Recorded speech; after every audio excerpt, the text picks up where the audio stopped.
Welcome to Season 2 of OnListening. This is your host, Daniel Rosen. Thank you for joining us as we continue to explore listening in all its dimensions. Continue listening after the interview is over for some information about engagement with the show. Thank you. On today's episode of OnListening, we have Todd Malloy, who's the Clinical Director of Inner Peace Counseling, a friend of mine. He's currently, until July 1st, 2020, on the Board of Directors of ASEC, the American Association of Sexuality Educators, Counselors, and Therapists, and he currently serves in the position of Treasurer, and he's the host of Man Cave Conversations. Thanks for joining the show, Todd. Dan, thank you for having me. I always enjoy talking with you. Vice versa. I enjoy talking to you. We met through an ASEC event, I think the Ethics Advisory Committee, is that right? Yeah. Yes, correct. And yes, then, exactly. And then we put on a SAR, Sexuality Assessment, what is it? I can never remember the acronym. Sexuality Attitudes. Assessment, Sexual Assessment Reassessment. Or reevaluation or something like that. That's right. We're gonna. Some people are gonna laugh about that, about how we can't remember what it's called. But we hosted that together in Rochester 2 years ago. It was wonderful. So, Todd, there's a lot happening in the world, and I am listening to the voices of people of color. And wow, I've never introduced a guest, including their race. But I guess today that's relevant, right? Here we're reaching out to a man of color to help amplify that voice. Yeah, no, I am African American, and yes, there are a lot of things going on, socially, culturally, politically, from a law enforcement perspective, etc. And from my perspective, in truth, these things have always been going on. This has been perpetuated through this society since we got here. However, I think now it's on the grand stage due to social media, due to voices being heard all over the world. And this most recent event, they're having marches all over the world as a result of the injustice. You have China identifying the United States racial issue as a societal ill. And we're kind of forced now as a country, and for the right reasons, forced to have a hard conversation in which I hope at the end of this that we come into a better place than where we currently are. That is the hope. And even Ta-Nehisi Coates, I think, recently wrote an editorial saying, despite the incredible amount of pain, he had some hope that this movement is going to be successful. I would hope so. The fact of the matter is, or my perspective anyway, is that this is a wake-up call for, we'll say, the masses, but as a culture of people, anybody that's marginalized, we kind of have to live with it on a day-to-day basis. And you have a younger generation of people that are kind of tired of perpetuating the same thing that their forefathers have experienced, and now it's creating the shift, the uprising that we have.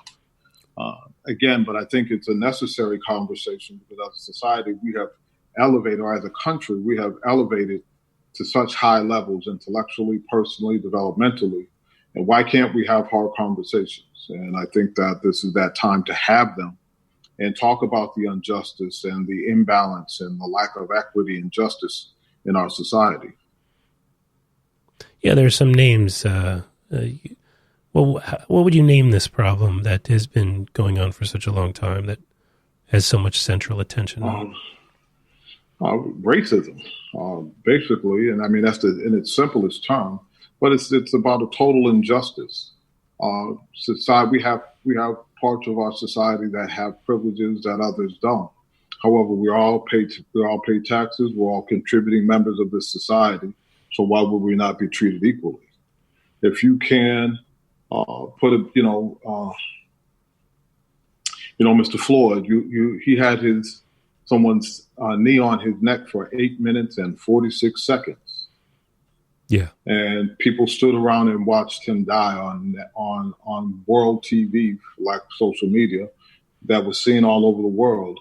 And to be able to have to see that it appalled most people, if not, I would hope everybody that watched that and says, hey, we have to talk about this, how we can in a society find that acceptable. That's unacceptable on every level, no matter he's, in this particular case, he was African American, but to anyone. We're all human here. Yeah, I know. We are all human. I'm glad you mentioned that. I'm sure that there's police brutality against people who, white people. Right? There's police brutality is a problem that transcends race. It's just unequally distributed. Well, yeah, very much so. I can't say that the police have not killed Caucasian people. I see it in a rebuttal to the uprising I've seen on social media, how parents are saying, well, what about my child? What about my child? And people that are Caucasian and different races. But it's disproportionate. Even if you look at the prison system, it's a disproportionate number of African Americans, Latin Americans in the legal system opposed to Caucasians. And it's disproportionate based on the percentages of where we sit as a society. So when you have a system where will have the same crime, two different people, one a person of color, one a Caucasian, and one gets 25 years and the other one gets 2 years from the same judge, and these two people have the same criminal background or lack thereof, how is that justice? Right. I mean, we're about the same age, so we grew up when there was the what was called an epidemic of crack cocaine. And a tiny amount of crack cocaine would get a black drug dealer 10 times more time than 10 times the amount of cocaine in the pocket of a white Yale student. Correct, exactly. And, the fact of the matter is, even though they may come after the African-American community, we don't have planes. We can't get through customs without being checked. We're not bringing it in this country. We don't own chemical plants. We don't own plane companies. However, they're coming into our community from hands that don't look like ours, but yet we pay the full cost. Oh, yes. That rings true to me, although right. Interesting twist on it. I like that. Yeah, no, again, it's just this, to me, some things are just obvious, and, kind of shame on America for trying to brush this under the rug for as long as we have. Well, let's talk about, all right, I want to focus on some of your words right there, because I think there's some interesting things there. So one, you said, these things are obvious. I want to sort of put a little button right there. And two, you said, sweep it under the rug. And I think that some things are not obvious to some people. Well, think about this. You have I believe, Eric Garner, Michael Brown, Trayvon Martin, Breonna Taylor. The police stop us for traffic violations, and then we end up dead. This is not just happening. I was trained this way, or was told how to leave the house, how to address police, how to hold their hands when I was a child. I'm 57. Yeah. So I was programmed from the house of how to come home safely. So how does someone not hear? How do people not hear what to you is obvious? By choice. We choose to not hear. Because it may shake up our apple cart or the construct that we have in our minds of how we want to see society, so we can maintain some type of emotional mental balance. All right. So I'm gonna press on this point, because I have interviewed people, and I generally believe that listening is one of the fundamental aspects of how people grow and change. And when we truly listen, we create a vulnerability in ourselves to believe something different or to be affected. The molecules of our mind are different after we listen to somebody. If we block them out, we've sort of reduced that. So doesn't that create a conundrum that you're suggesting on one hand that someone chooses not to they choose not to change, they choose not to listen, but then how do we get attention? How do you how do you help somebody? And I know maybe you don't like the word help, but maybe you do. How do you help somebody who's kind of locked in a mindset that? Well, I think that, well, right now we have to because of social media. So there's so much noise that everybody has to. However, I think it's very important within our day-to-day lives that we stand up for what is right. So by me being African American, doing the things that I do as a sex therapist, as a mental health professional, a clinical director, I speak, I spoke internationally, things of that nature. When I taught at the University of Michigan, Ann Arbor, and the sexual health certificate program of the first African American male, and when they first saw me show up, it was interesting. They created a lot of comments. However, but by dispelling myths, by me just standing up, moving in the excellence, my brand of excellence, it dispels myths. I'm often told by Caucasian people that I'm not quite, well, I don't consider you black. You're kind of better than black, which sometimes I wonder if they recognize they're being offensive. Probably like, not. No, I'm not. Probably not. Right. But my response is, no, I am African American. I am black. It's just maybe there's something wrong with your perspective of what black is. Why should we limit? I can't pigeonhole anybody. I can't say all white people are this, all Latin people are this, all Chinese people are this. I have to be open to meeting individuals and interacting with individuals, not pigeonhole or stereotype people. Right. We create constructs and what is it, cognitive dissonance? We create a construct, and anything that comes to shake up our construct creates cognitive dissonance. Yep. Yeah. Should we define that for the audience? Basically, it's just that we have a construct in our mind or a thought in our mind that we believe to be true. Even though we find things to the contrary and there's evidence to the contrary, we believe in what we believe so much it becomes very difficult to process and comprehend, and we will reject the obvious. Yeah, I read I don't know I do sort of know a formal definition, and I always think of cognitive dissonance just the way you described it, but the word floats around a lot. So I looked it up, and I think some of the studies were the idea that we'll take a cult that believes that on a certain day the world is going to come to an end when the new savior comes. And so people in the cult have this belief that on X date the world is going to change forever. And then since we're all standing here today, it didn't happen, right? On that date that something was supposed to happen, it didn't happen. And and people think that those people would then abandon the cult, but because they had done so much behavioral investment, because they'd believed so hard and turned over their life savings and spent so much time acting as if this was going to happen, then they completely rationalized, and that's the cognitive dissonance. They said, oh, well, maybe it's going to be next year, or we must have got the numbers wrong or something. Well, correct. So that was, remember, when the clock struck 1999, and we didn't know if we were going to live past the stroke of 12 when the 2000 came in. And as you mentioned, there were cults of people right. Selling everything and so forth. And then the next day came and we were all here. Yeah. And they believe, and the people who did the strongest believing are the strongest adherents, even in the face of the most irrefutable evidence. Correct. And so it makes me think that there's something about society you talked about racism, but I think we're really talking about structural racism, institutional racism. There's so many structures in society that there's the investment in white privilege is so high that even when you're faced with data that is Chauvin's knee on George Floyd's neck for over 8 minutes.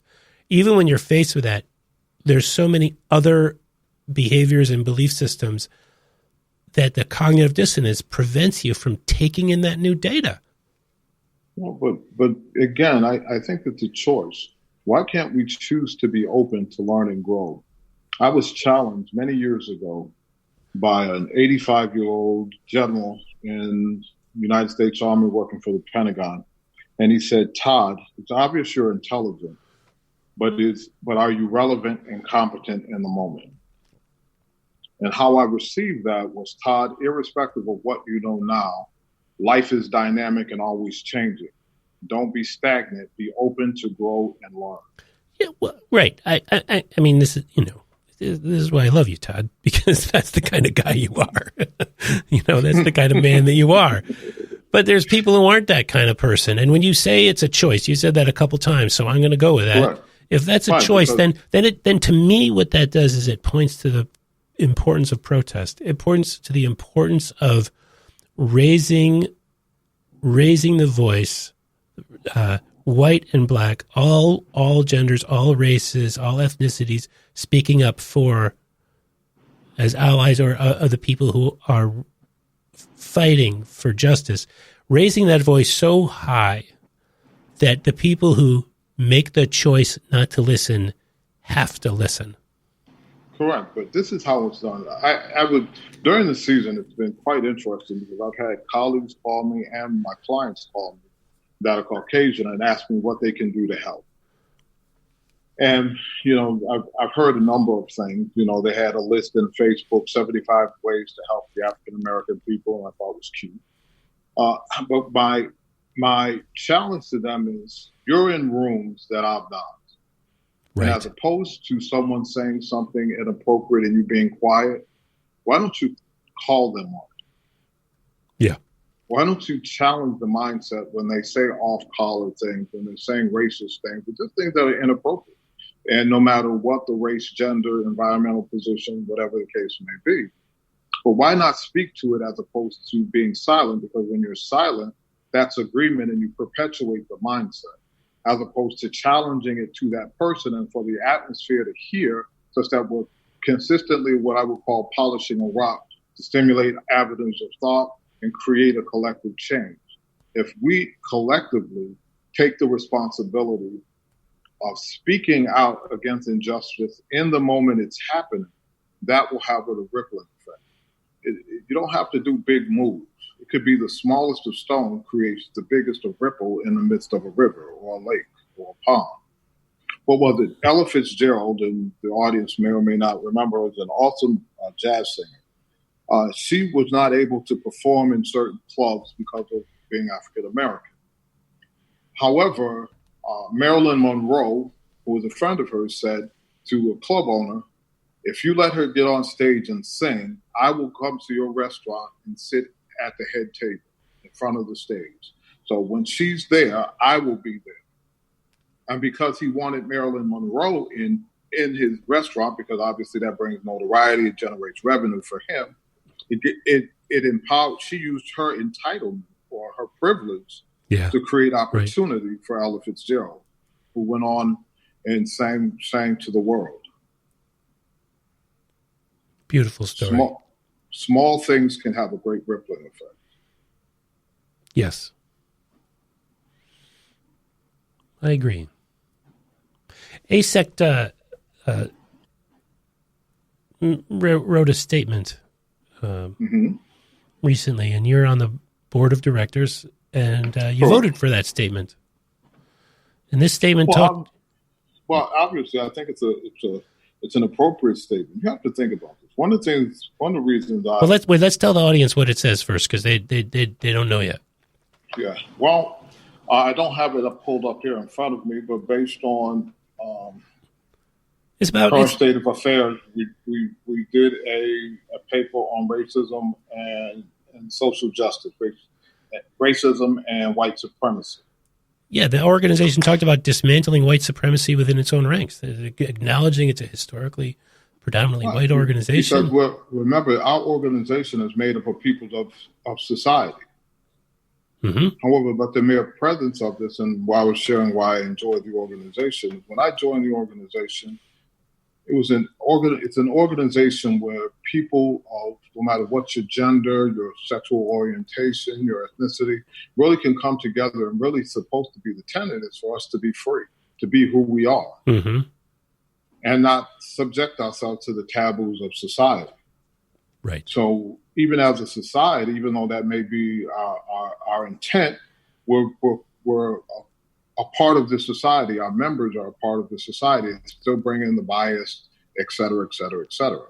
For example, I'm the first, or I've been told I'm the first African American male sex therapist. Which I'm the first to certified. my knowledge. Well, certified. Right. So to my knowledge, there aren't many. To my knowledge, I may be one of the first, if not the first, African American on the board. We've been here just as long as everybody else has been here. Yeah. However, have these opportunities been made available? When it's time to vote, do you vote based on ethnicity, or are you voting based on the qualifications of the person? We have to ask ourselves these questions. Why am I voting? I voted for President Obama. Yes, I was proud of him being African American. Yes, it was a great look, and I was proud of him and all of those things. But I also believe he was the best candidate. Yeah. If you looked at his resume, if you look at his academic background, if you look through his time in the Senate and so forth, he was a viable candidate, extremely viable candidate. Well, I hear whether even if he wasn't black, he'd still be a viable candidate. Yes, I completely agree, and what I think you're sort of in a way referencing an idea I hear that people of color have to work twice as hard, demonstrate twice as much to get the recognition and notice. Yeah, basically to work twice as hard to go half as far. Yeah. Is what we typically say amongst ourselves. Well, I appreciate a window into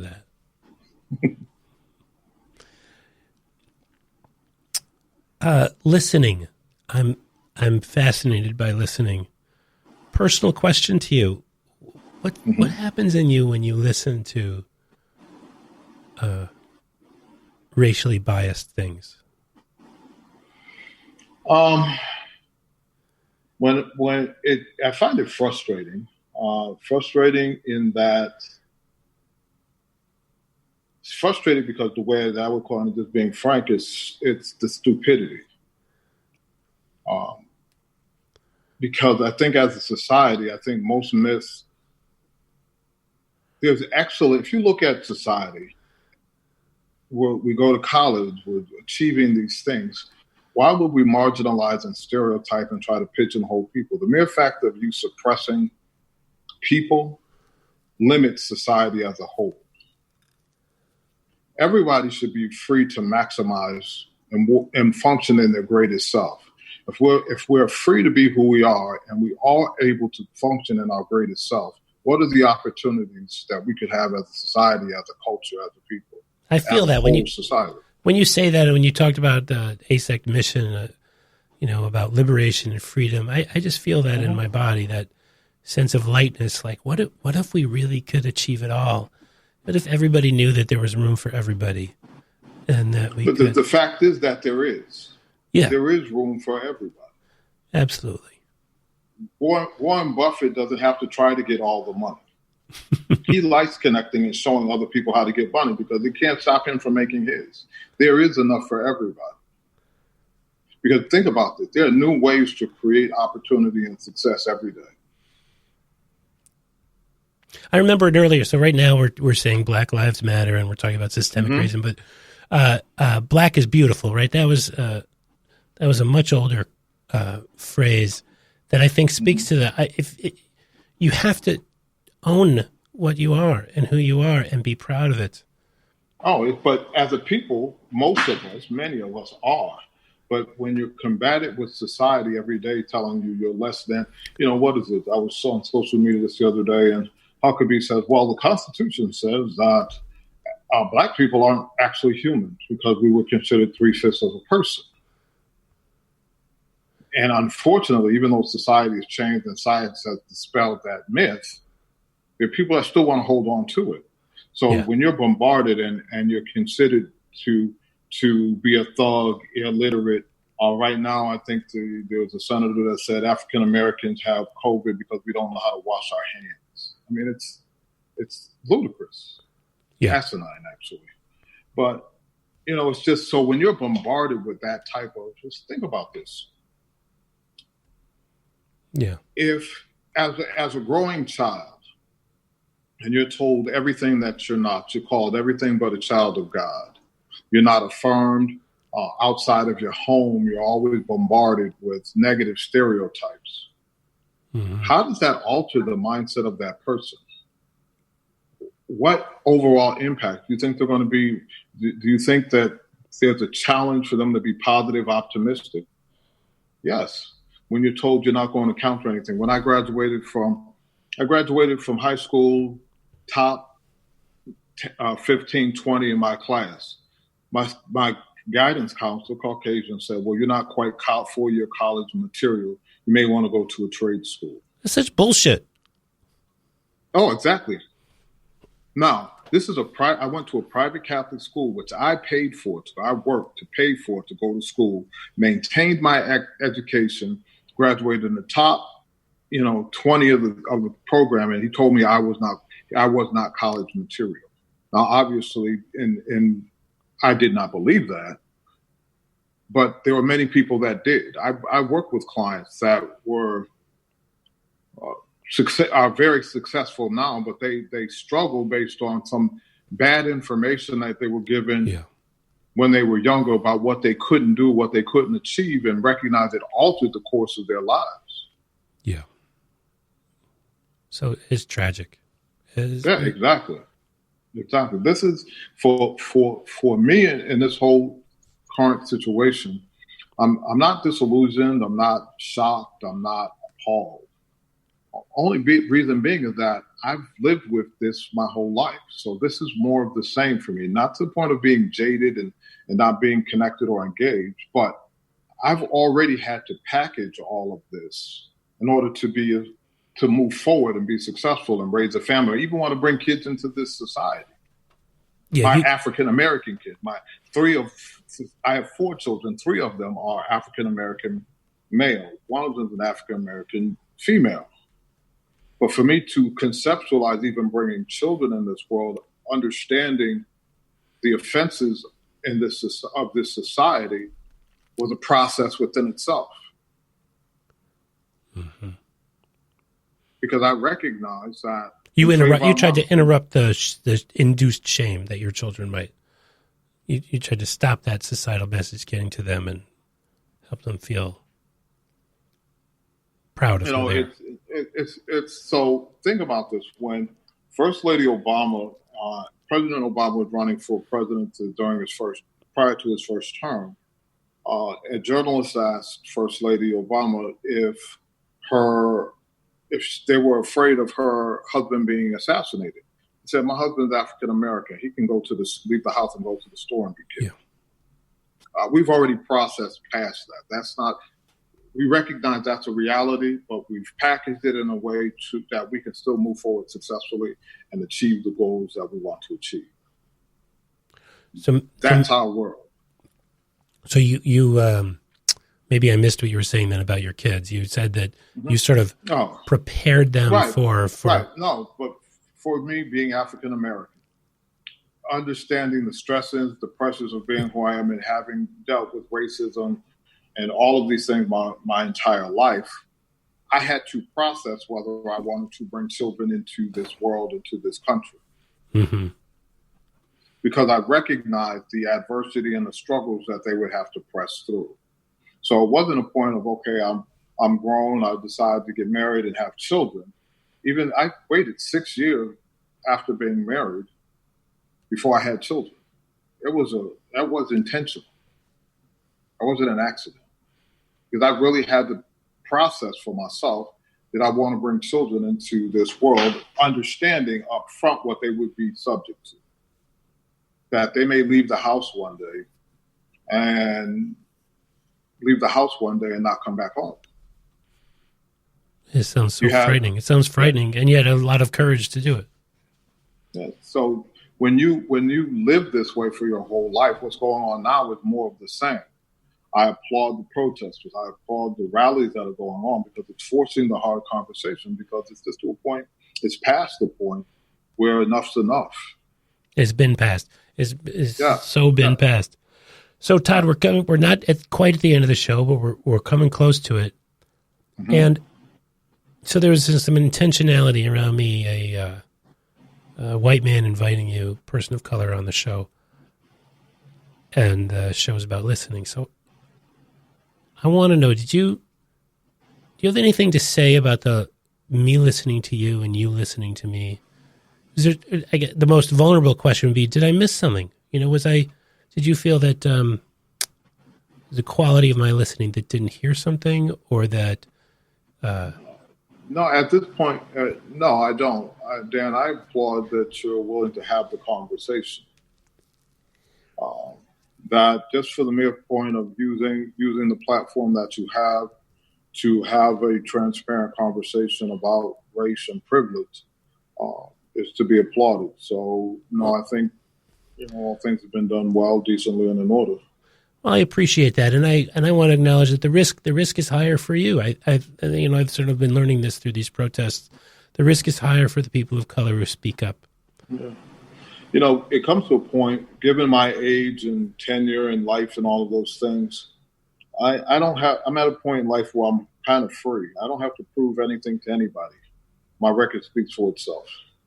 Yeah. And if you see me, fine. If you don't, I still make money. What?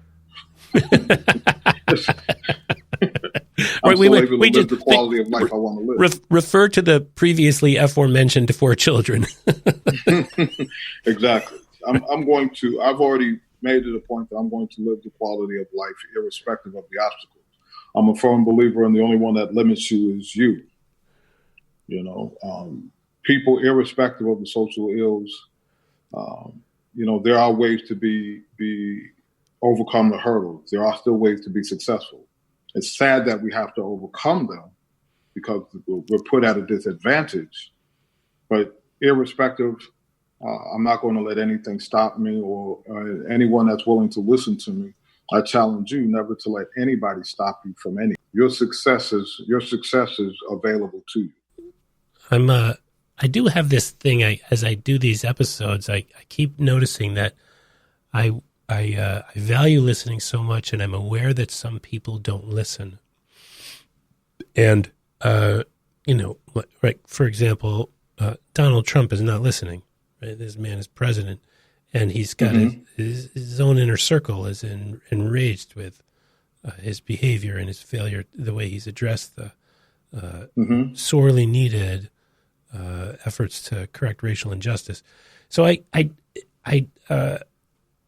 become very interested in why listening is so hard for some people and why it doesn't happen, because I've grown because I've listened. But there's been times in my life where I thought I was listening and I wasn't.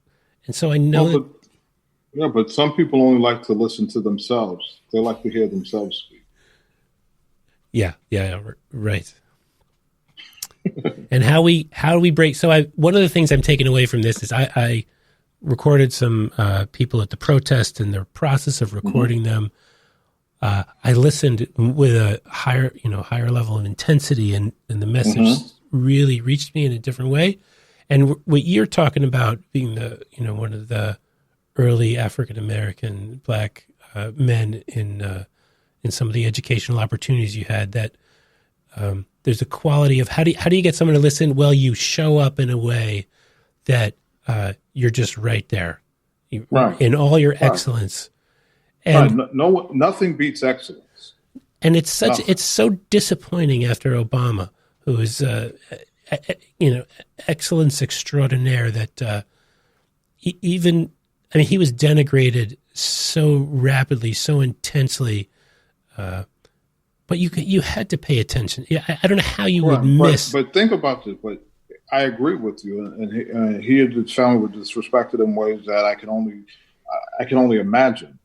However, but I was reading a report, and statistically, once they went through all the numbers, he will actually in history be known as one of the best presidents. Yeah. Of what he accomplished. So you can't take that away. Nothing beats it. You can say what you want to say. That's you can do what you want to do, but nothing beats excellence. There we go. There we go. That's got to be the closing remark on Todd Malloy. Well, thank you, sir. I love it. Todd, thank you so much for being on the show. And you're quite welcome anytime. And that concludes another episode from Season 2 of OnListening. Thank you for joining us. Please check out our webpage, onlistening.net, and subscribe. Please leave reviews on your favorite podcasting site. It helps me make a name for this. I don't have corporate sponsorship, and all my guests are providing their time free, so there's no way to advertise this program other than word of mouth and your ratings. Email me comments or questions, dan@onlistening.net. Thank you so much for joining again. Take care.